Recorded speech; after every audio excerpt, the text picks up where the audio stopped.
Olá, irmãos, a graça e a paz de nosso Senhor e Salvador Jesus Cristo. Grande abraço a todos. Que Deus continue abençoando e protegendo a cada um dos amados irmãos. Nesta manhã eu quero compartilhar com os amados irmãos em Êxodo capítulo 12, de 1 a 13, que nos diz assim a palavra do Senhor. E falou o Senhor a Moisés e a Arão na terra do Egito, dizendo: Este mês vos será o princípio dos meses, esse vos será o primeiro dos meses do ano.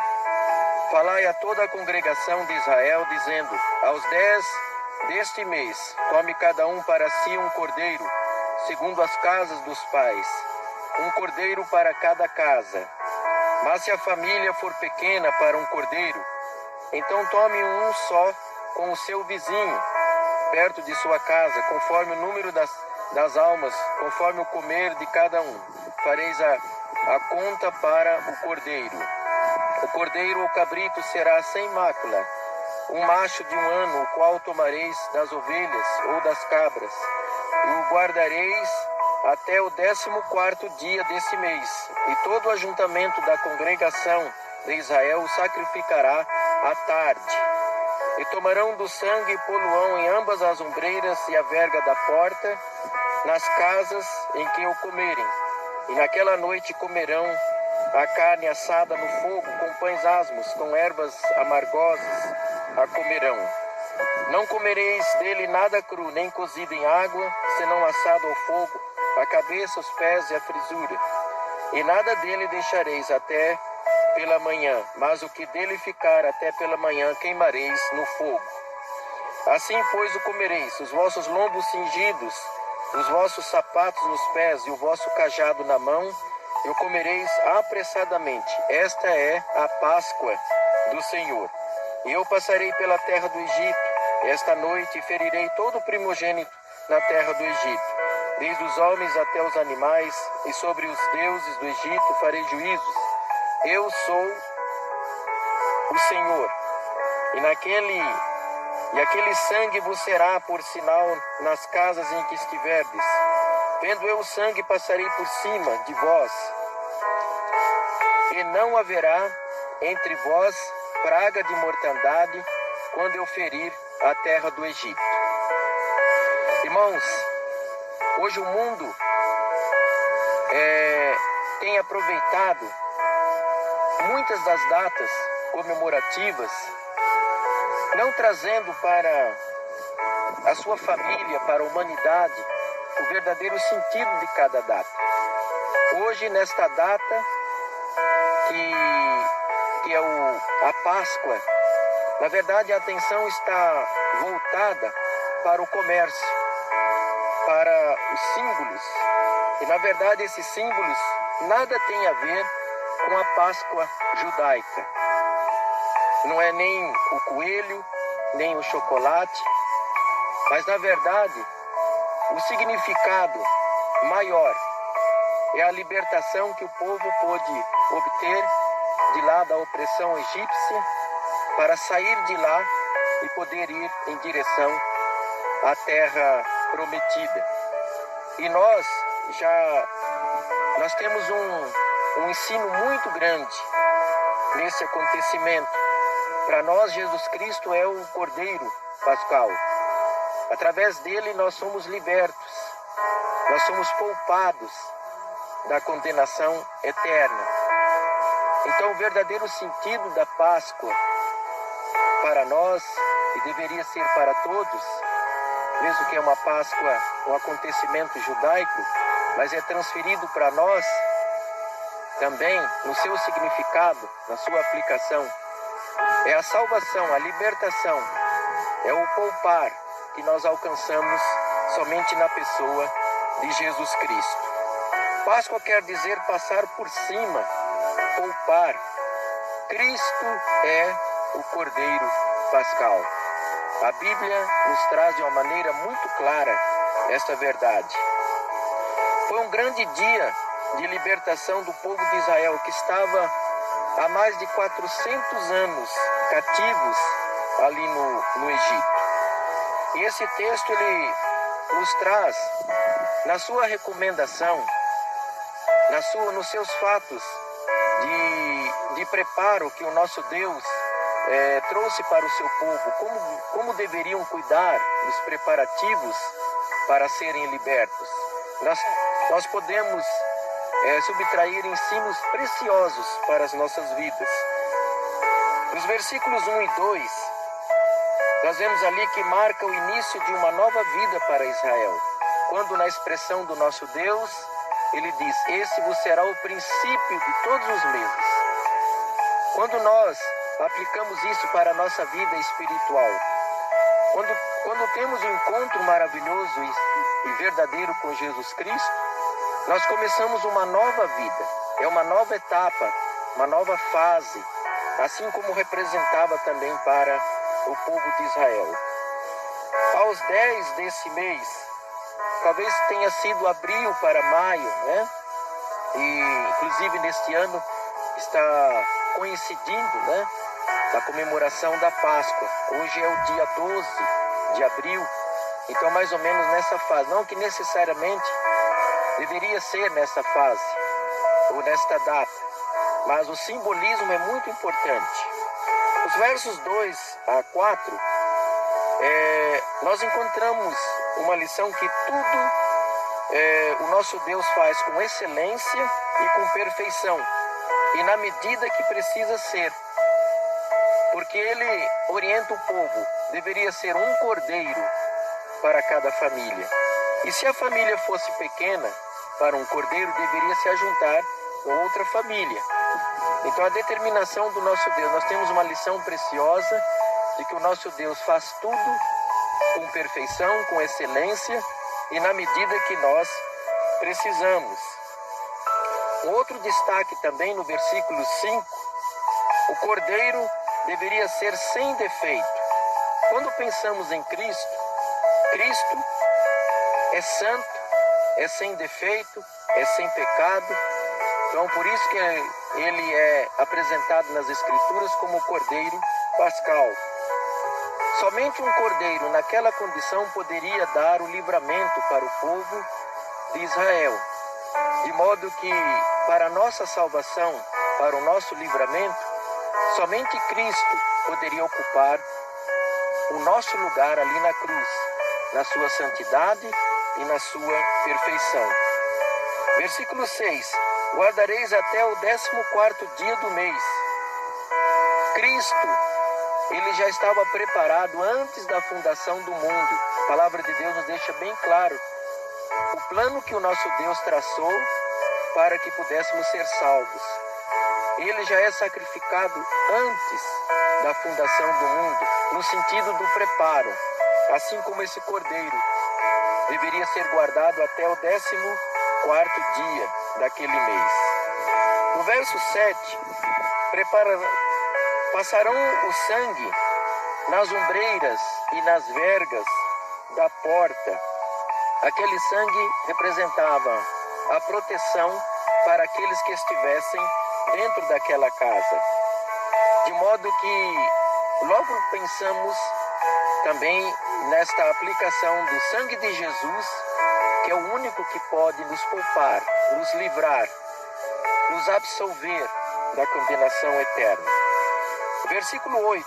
Assado no fogo, pensamos em purificação, pães asmos, sem fermento, sem pecado, ervas amargosas, simbolizando um sacrifício, um sofrimento. Olha quanto Cristo sofreu por nós, já desde a caminhada até a cruz e depois ali na própria cruz. O sofrimento, o grande sacrifício que ele fez em nosso lugar. Os versos 9 e 10, toda orientação seguida deveria ser seguida realmente criteriosamente. Assim como o plano de salvação é único e não há meio termo, não há outra atitude, não há outra ação por parte do homem para que se garanta a salvação. É somente o arrependimento, a confissão de pecados e a aceitação de Jesus como Senhor e Salvador. Assim como aquele cordeiro, nada que sobrasse deveria ser guardado. Nada deveria ser comido cru, nada deveria ser cozido em água. Então isso nos traz um ensino da determinação do zelo do nosso Deus e da única maneira que poderia ser feita para que aquele livramento de fato acontecesse. E o verso 11 desse mesmo capítulo: ombros cingidos, sapatos nos pés, cajado na mão, comer apressadamente. Isso nos traz um ensino de preparo, vigilância, agilidade e ação. Nós ficamos a pensar, o inimigo das nossas almas não para em momento algum. A palavra de Deus nos orienta: sede sóbrios, vigilantes, o diabo, vosso adversário, anda ao vosso derredor, bramando como leão, procurando a quem possa tragar. Então toda ação que o nosso Deus determina deve ser com agilidade, com rapidez, com cuidado, com vigilância. E assim o povo já estava prestes a ser liberto. E naqueles últimos momentos deveriam respeitar todos esses critérios, todo esse ensino do nosso Deus, para que de fato se concretizasse a sua saída e a sua libertação de lá do cativeiro egípcio. No verso 12, nos traz que Deus faria justiça sobre primogênitos de homens e de animais, e sobre todos os deuses também que haviam ali no Egito. Eu sou o Senhor. Então o nosso Deus, na sua soberania, na sua autoexistência, no fato dele ser o único Deus verdadeiro, mostraria o seu poder, o seu amor para com o seu povo, mandando aquela última praga, aquela última punição para que o povo fosse liberto. E também a sua justiça seria exercida sobre aqueles deuses. Eram muitos deuses que os egípcios também adoravam. E o nosso Deus é o único Deus verdadeiro. Então, para deixar isto bem claro para eles e para todos aqueles que tomassem conhecimento ao longo da história. O verso 13: as casas com o sangue nas vergas da porta, nos umbrais da porta, então seriam poupados quando o anjo da morte passasse por cima. Então por isso que falamos no início que a Páscoa quer dizer passar por cima, quer dizer então poupar todos aqueles que tiveram o sangue nos umbrais da porta, nas vergas da porta, toda a família que estava ali dentro daquela casa, cuja porta tinha o sangue espargido, eram poupados, não eram alcançados por aquela punição da morte. Da mesma forma, quando somos alcançados e somos cobertos com o sangue de Jesus Cristo, nós somos poupados da morte eterna. Nós somos livres, nós não somos alcançados pela condenação eterna. E este sangue que nos dá este livramento, que nos dá essa proteção, é só o sangue precioso de Jesus Cristo. E eu quero, para concluir, dizer o seguinte: assim como o povo foi liberto para caminhar até a terra prometida, liberto desta forma, com os preparativos desse cordeiro, nós somos libertos pelo sangue de Jesus, que é o Cordeiro Pascual, para irmos em direção a Canaã celestial, ao céu que o nosso Deus tem preparado para todos aqueles que o aceitarem, todos aqueles que abrirem o seu coração.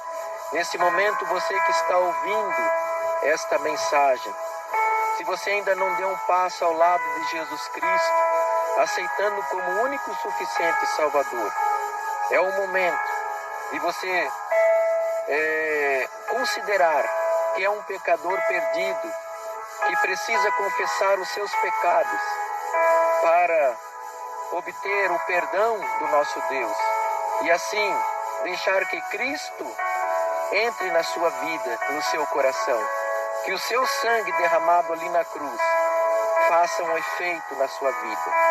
Então, para terminar, eu quero orar por todo o povo de Deus e orar também por você que agora quer entregar a sua vida recebendo a Jesus como único, suficiente Salvador. Soberano Deus, nós te louvamos por esta providência eterna e segura, salvação em Jesus Cristo, pelo seu sangue que Ele derramou por nós ali na cruz. Ó Deus, obrigado pelo teu povo, o povo que foi resgatado com este sangue. Proteja cada um onde está agora, livre de todo mal. Vencer com toda a humanidade, com todas as nossas autoridades constituídas, Senhor. Vencer também, ó Deus, com esta pessoa que agora abre o seu coração, aceitando a Jesus como Senhor e Salvador. Ó Deus, conceda o perdão dos seus pecados, a salvação eterna, o livramento, Senhor, a transformação da sua vida. Que agora, ó Deus, seja uma nova fase, seja, ó Deus, o novo início de uma nova vida, uma vida resgatada pelo sangue precioso de Jesus. Em nome de Jesus é que eu oro por toda a humanidade, por todo o teu povo e por esses que agora abrem o seu coração para receber a Jesus como único e suficiente Salvador. Irmãos, grande abraço. Que Deus continue abençoando e protegendo a cada um neste tempo que requer fé e vigilância. Este é um dia especial que lembramos na grande expressão do amor de Deus sobre as nossas vidas. Porque Deus amou o mundo de tal maneira que deu seu Filho unigênito para que todo aquele que nele crê não pereça, mas tenha a vida eterna. Não há salvação em nenhum outro, somente em Jesus Cristo. Não há outro nome dado entre os homens pelo qual devamos ser salvos, só Jesus Cristo. Grande abraço e que Deus abençoe a